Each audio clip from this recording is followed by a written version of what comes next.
오늘 이 새벽에 하나님께서 저희에게 주신 말씀은 시편 98편 1절부터 9절까지의 말씀입니다. 제가 가지고 있는 성경으로 구약 성경 874페이지에 있습니다. 시편 94편 1절부터 9절까지의 말씀을 우리 함께 봉독하도록 하겠습니다. 새 노래로 여호와께 찬송하라. 그는 기이한 일을 행하사 그의 오른손과 거룩한 팔로 자기를 위하여 구원을 베푸셨음이로다. 여호와께서 그의 구원을 알게 하시며 그의 공의를 문나라의 목전에서 명백히 나타내셨도다. 그가 이스라엘의 집에 베푸신 인자와 성실을 기억하셨으므로 땅끝까지 이르는 모든 것이 우리 하나님의 구원을 보았도다. 온 땅이여 여호와께 즐거이 소리칠지어다. 소리내어 즐겁게 노래하며 찬송할지어다. 수금으로 여호와를 노래하라. 수금과 음성으로 노래할지어다. 나팔과 호각 소리로 왕이신 여호와 앞에 즐겁게 소리칠지어다. 바다와 거기 충만한 것과 세계와 그 중에 거주하는 자는 다 외칠지어다. 여호와 앞에서 큰 물은 박수할지어다. 산악이 함께 즐겁게 노래할지어다. 그가 땅을 심판하러 임하실 것이미로다. 그가 의로 세계를 판단하시며 공평으로 그의 백성을 심판하시리로다. 아멘. 네, 우리가 시편 98편을 이제 나눌 텐데 시편의 내용을 보면 기본적으로 하나님을 찬양하는 내용이기 때문에요. 내용들이 비슷비슷한 내용들이 계속 반복되고 있습니다. 오늘 시편 98편은 새 노래로 여호와께 찬양하라 라는 말로 그렇게 시작을 하는데 시편 96편과 매우 유사한 구조를 가지고 있습니다. 그래서 이 96편과 이렇게 비교하면서 보면 좀 더 흥미롭지 않을까 싶습니다. 하나님이 행하신 놀라운 구원의 역사를 온 세상이 함께 찬양하자라는 주제가 오늘 시편의 주제입니다. 좀 각 구절을 보면서 말씀을 좀 보시면은 1절 말씀에 새 노래로 여호와께 찬양하라 이렇게 찬송하라 이렇게 되어 있습니다. 여기서 새 노래로 찬송하라라고 할 때 새로운 노래, 그러니까 저희가 한 노래가 있으면 그 옛날 노래 말고 새롭게 작곡을 해가지고 새 노래로 찬송하라 이렇게 이해할 수 있는데 사실은 이 노래 자체가 새 것이라기보다는 여기서 말하는 새 노래는 단순한 새로운 노래가 아니고요. 하나님께서 행하시는 일들 중에 새롭게 행하시는 일들에 대한 노래를 의미하는 겁니다. 그러니까 하나님께서 행하시는 일들마다 그걸 찬양하는 게 찬송이죠. 그게 찬양이죠. 하나님께서 행하신 일들에 대한 찬송이 있는데 그 하나님의 행하시는 일들이 똑같은 게 아니거든요. 날마다 새롭고 우리가 상상할 수 없는 놀라운 일들이 계속해서 일어나고 있기 때문에 그에 대해서 노래하는 것, 그에 대해서 찬양하는 것 자체가 새로운 노래일 수밖에 없습니다. 그래서 여기서 말하는 것은 새 노래로 찬송하라라는 것은 하나님께서 행하시는 그 새로운 일들, 하나님께서 행하시는 그 일들에 대한 노래로 찬송하라, 그 고백으로 찬송하라 하는 그런 의미가 되는 겁니다. 그래서 그렇게 하면서 새 노래로 여호와께 찬송하라라고 하면서 그가 하나님이 기이한 일을 행하셨다. 여기서 기이한 일은 인간이 계획하거나 인간이 예상할 수 없는 놀라운 일들을 뜻합니다. 그러니까 우리가 상상하고 우리가 예측하고 우리가 행할 수 있다라고 생각하는 그런 일이 아니라는 거죠. 하나님의 일은 우리가 계획한 범주 안에서 움직이는 것이 아니고요. 우리가 전혀 예상할 수 없는 그런 일들로 진행이 된다는 것을 우리가 잊어버리면 안 되는데 그걸 새 노래로 찬양하라. 그 기이한 일들을 행하신 것에 대해서 찬양하라 라고 지금 이야기하고 있는 겁니다. 우리가 하나님을 믿고 따르고 또 하나님께 기도할 때 항상 염두에 둬야 되는 것은요, 자꾸 우리가 인간의 생각이나 인간의 경험의 범주 안에서 하나님을 제한하고 또 하나님의 일들을 예측하고 또 하나님께서 행하실 일들에 대해서 단정하는 경우가 많이 있습니다. 그런데 그런 하나님이라면 사실은 우리가 이렇게 믿고 섬길 이유가 없는 거죠. 하나님은 그런 하나님이 아니죠. 천지를 지으신 하나님입니다.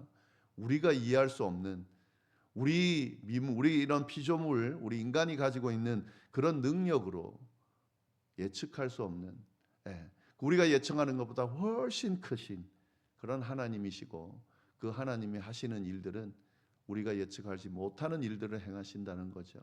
그래서 그런 하나님을 믿고 있다는 것을 늘 잊어버리면 안 되고, 그런 하나님 앞에 기도하고 간구하고 있다는 것을 우리가 절대 잊어버리면 안 됩니다. 신앙생활하면서 우리가 기도하는 내용들 중에 그런 경험들을 많이 하게 되죠. 이걸 많이 하면 많이 할수록 우리가 신앙이 깊어질 수 있는, 줄 수밖에 없는 이유가 여기 있는 겁니다. 이렇게 이 일은 진짜 하나님도 이루시지 못할 것 같은데 그래도 믿고 기도했을 때에 정말 상상할 수 없는, 우리로는 기대할 수 없는 일들이 일어나고, 그 일들을 경험하면서 하나님의 존재를 깨닫게 되고, 그렇게 그 믿음이 점점점 성숙해 온 거거든요.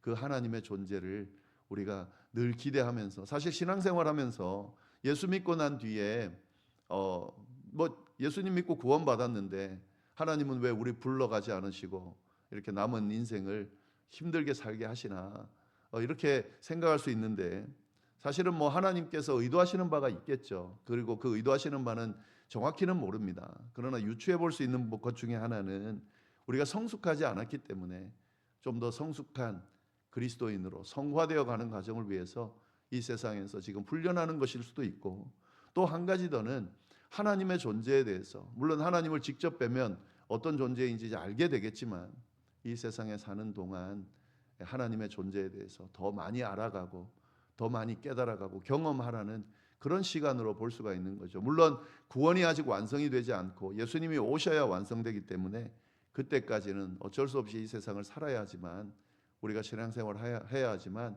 우리가 이 부분을 생각하고 신앙생활하면 훨씬 더 의미 있고 재미있을 수 있습니다. 하나님께서 얼마나 놀라우신 분이신지를 경험해 가는 거죠. 깨달아 가는 거예요. 새 노래로 여호와께 찬송하라. 그는 기이한 일을 행하신 분이시다 라는 겁니다. 그의 오른손과 거룩한 팔로 자기를 위하여 구원을 베푸셨음이로다. 그의 오른손과 거룩한 팔로 구원을 베푸셨다. 이건 뭐냐면 인간의 노력이나 방법으로 구원이 이루어진 것이 아니라 하나님이 직접 개입하고 하나님께서 직접 역사를 통해 이루심으로 구원이 이루어졌다라고 하는 걸 지금 이야기하고 있습니다. 근데 여기서 보시면 자기를 위하여 구원을 베푸셨다. 사실 구원이라고 하는 것은 우리 인간을 위해서 베푸신 거죠. 그래서 우리가 구원을 받음으로 인해서 우리가 좋아지는 겁니다. 그러나 궁극적으로는 하나님을 위해서 이 구원을 베푸셨다 하는 거죠. 하나님을 찬양하기 위해서 우리가 지원받았는데 우리가 심판받고 끝나버리면 하나님도 좋지 않은 거죠. 그래서 우리를 구원하심으로 하나님도 좋아지는 겁니다. 그래서 하나님을 위해서, 하나님 스스로를 위해서, 우리를 사랑하시는 그 사랑을 이행하기 위해서 우리를 위해 구원을 베푸셨다라고 하는 걸 우리가 이 고백 속에서 깨달을 수 있습니다. 2절 3절 보시면은 여호와께서 그의 구원을 알게 하시며 그의 공의를 문 나라의 목전에서 명백히 나타내셨도다. 여호와께서 행하시는 이 구원이 비밀스럽게 진행되는 게 아닙니다. 하나님의 구원이 어떻게 이루어지는가 못 깨닫겠다, 우리는 모르겠다, 그렇게 말할 수가 없습니다. 여기 분명히 뭐라고 돼 있냐면 하나님께서 행하시는 구원은 모든 나라의 목전에서 명백히 나타내신다.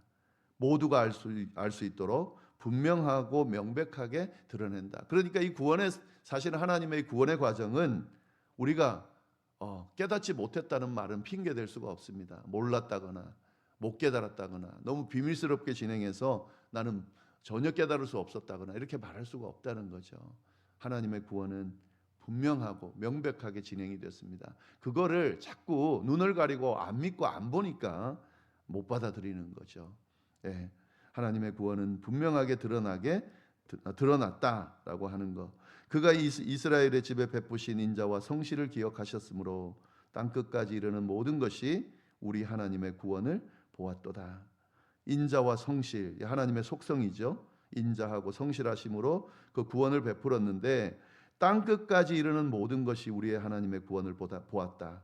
이스라엘만 구원한 게 아니라는 것이 이미 시편 기자를 통해서 고백되고 있습니다. 예수님이 오시기 전부터 이 하나님의 구원은 이스라엘을 넘어서서 모든 인류를 구원하려는 과정이라는 것을 분명하게 드러내주고 있습니다.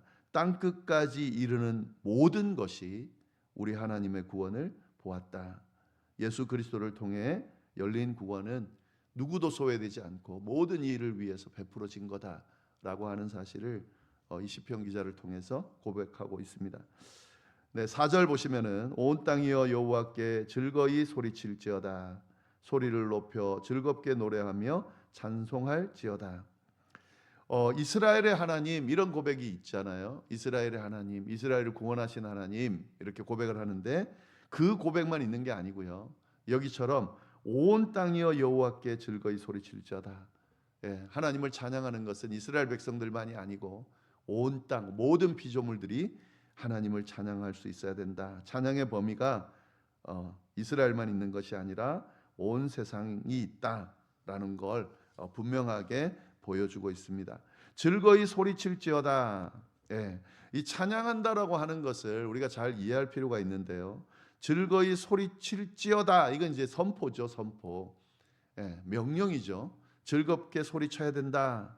기분이 좋을 때, 기쁠 때, 또 찬양하고 싶을 때 그때만 찬양하는 것이 아니고 온 땅이 여호와로 인해서 즐겁게 소리칠 수 있어야 된다. 즐겁게 소리쳐야만 한다. 찬양해야만 한다. 라고 그렇게 분명하게 이야기하고 있습니다. 하나님을 찬양한다고 하는 것은 우리의 감정이나 기분이나 어떤 상황이나 그런 어떤 근거를 그냥 그런 거리가 있기 때문에 찬양하는 것이 아님을 분명하게 오늘 말씀 이야기하고 있습니다. 어떤 상황에서도 하나님의 피조물로 지음받았고 하나님의 돌보심 아래 있다는 것만으로도 때로는 우리가 원하는 대로 되어지지 않고 때로는 우리가 바라는 방향으로 가지 않는다 하더라도 그래도 하나님은 찬양받으시기에 합당하시고 우리의 입술을 통해 의지적으로라도 하나님을 향해 소리칠 수 있을 때 그때 하나님의 백성다운 삶을 살아갈 수 있을 뿐만 아니라 진짜 하나님께서 베푸시는 찬양의 제목들이 우리의 삶 가운데 넘쳐난다는 사실을 오늘 말씀을 통해서 우리에게 분명하게 보여주고 있습니다. 5절 6절 말씀 수금으로 여호와를 노래하라. 수금과 음성으로 노래할지어다. 나팔과 호각 소리로 왕이신 여호와 앞에 즐겁게 소리칠지어다. 하나님 앞에 소리를 치는데 모든 방법을 다 동원해서 하나님 앞에 찬양할 수 있어야 된다라고 그렇게 이야기를 하고 있습니다. 여기서 근데 보시면은 왕이신 여호와 앞에 즐겁게 소리칠지어다.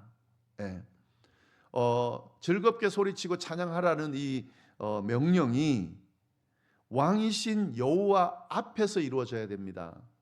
단순하게 나를 위한 것, 또 어떤 하나님이 아닌 다른 누군가를 위한 찬양이 아니에요. 그리고 모호하게 누군지도 모르는 누군가를 향해서 찬양하는 것도 아닙니다. 즐겁게 소리칠지어다.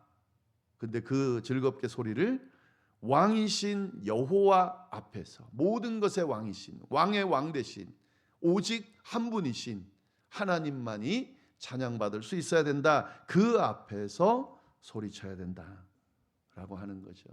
우리가 부르는 찬양, 우리가 드리는 찬양, 우리가 즐겁게 소리치는 모든 찬양이 누구를 향한 것인지 우리 분명히 알고 있어야 됩니다. 분명하게 세울 수 있어야 됩니다. 때로는 우리가 찬양할 때에 우리의 필요에 따라 또 우리의 감정과 우리를 위해서 그렇게 드릴 때가 많이 있어요. 나를 위해서. 근데 그렇지 않습니다. 찬양은 오직 하나님만을 위해서 찬양하는 겁니다. 그래서 찬양하고 싶지 않을 때도 하고 싶지 않은데 억지로 할 수는 없죠. 그러나 이걸 믿고 이 명령을 믿고 즐겁게 한번 하나님을 향해 소리쳐 보시면 그 하나님께서 은혜를 주시는 거죠. 그 찬양을 받으시고 은혜를 주심으로 우리 안에 정말 찬양의 제목들이 넘쳐나도록 우리를 이끄신다 하는 사실을 같이 좀 연결해서 좀 새겨두면 좋겠습니다. 7절부터 9절 말씀 쭉 있는데요. 바다와 거기에 충만한 것과 세계와 그 중에 거하는 자는 다 외칠지어다. 찬양의 범위가 단순히 이스라엘 백성들만이 아니고 모든 피조물들, 인간뿐만 아니라 모든 피조물들이 다 하나님을 찬양해야 된다 하는 것을 분명하게 이야기해 주고 있습니다. 여호와 앞에서 큰 물은 박수를 치고 산악은 함께 즐겁게 노래할지어다. 지난번에 한번 그 말씀 드렸는데 이 큰 물, 산 이거는 인간들에게 어떤 존재로 여겨지냐면 신과 같은 존재로 여겨집니다. 그래서 굉장히 두려움의 대상이죠. 섬김의 대상으로 생각해서 이 큰 물과 산을 우상으로 새기고 우상으로 여기고 그렇게 해서 믿게 되죠. 그런데 여기서 분명히 뭐라고 그럽니까? 큰 물이 박수를 친다. 누구를 위해서요? 여호와를 위해서. 산악은 어떻게 한다고요? 함께 즐겁게 노래한다는 거죠. 노래하라는 거죠. 예, 큰 물도 산악도 사람들은 그것을 보면서 신처럼 신의 신과 같은 존재로 여기고 섬길지 모르지만 그게 아니에요. 피조물이에요. 하나님 앞에서는 다 피조물입니다. 하나님을 찬양하고 높여야 되는 존재일 뿐입니다. 우리가 섬기고 우리가 믿어야 될 대상이 아니라는 거죠. 예. 그가 땅을 심판하러 오실 것이미로다. 그가 의로 세계를 심판하시며 공평으로 그의 백성을 심판하시미로다. 예. 그가 하나님이 땅을 심판하러 올 거다라고 하는 겁니다. 지금 이 땅에 심판의 대상들이 많이 있죠. 뭐가 옳은지 그른지 우리는 혼란스럽고 하나님께서 왜 그들을 내버려 두시나라고 생각하지만 우리는 심판자가 아니에요. 그걸 우리가 명백하게 알아야 됩니다. 하나님이 때때로 우리를 도구로 사용하셔서 심판을 행하신다고 하더라도 우리가 심판자는 아닙니다. 하나님이 심판자세요. 우리가 심판자가 돼가지고 이러니 저러니 이게 옳으니 저게 옳으니 막 그냥 쉽게 막 말을 내뱉는 경우가 있는데 절대로 그렇지 않습니다. 우리는 심판자가 아니고 심판자는 오직 하나님뿐이십니다. 하나님께서 심판하시기를 원하고 하나님께서 바르게 또 늦지 않게 심판하기를 위해서 기도하는 것과 내가 심판자가 돼서 이게 옳고 저게 옳고 이래도 되고 저래도 되고 그렇게 막 함부로 이야기하는 것은 굉장히 위험합니다. 예, 우리가 하나님의 자리에 앉게 되는 그런 우를 범할 수 있습니다.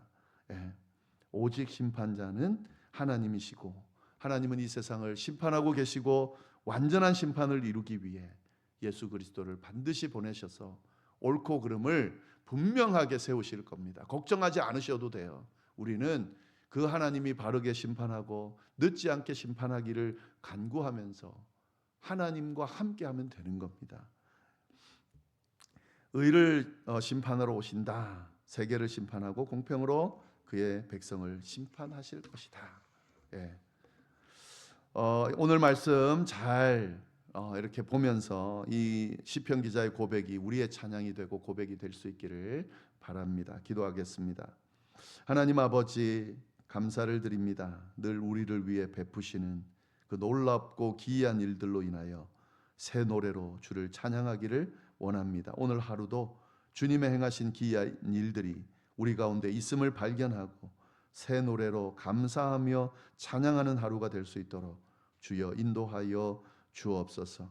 온 세상이 찬양하도록 부름받았다는 사실을 기억하고 우리의 삶 자체가 찬양이 될 수 있도록 주여 인도하여 주옵소서. 어떤 상황에서도 흔들리지 않고 주님을 향해 소리칠 줄 아는 우리가 될 수 있도록 인도하여 주시고 심판자 되시는 하나님께서 이 세상의 흐름을 보고 계시고 반드시 심판하실 것이라는 믿음을 가지고 심판자이신 주님을 향해서 주님께 기도하고 주님의 그 심판을 기대하고 우리를 돌아보면서 늘 조심하고 주님 앞에 서는 그런 우리 모두가 될 수 있도록 인도하여 주옵소서. 이어서 드리는 개인의 기도와 중보 기도 위에도 함께하여 주시기를 간절히 바라고 살아계신 예수님의 이름으로 기도드립니다. 아멘.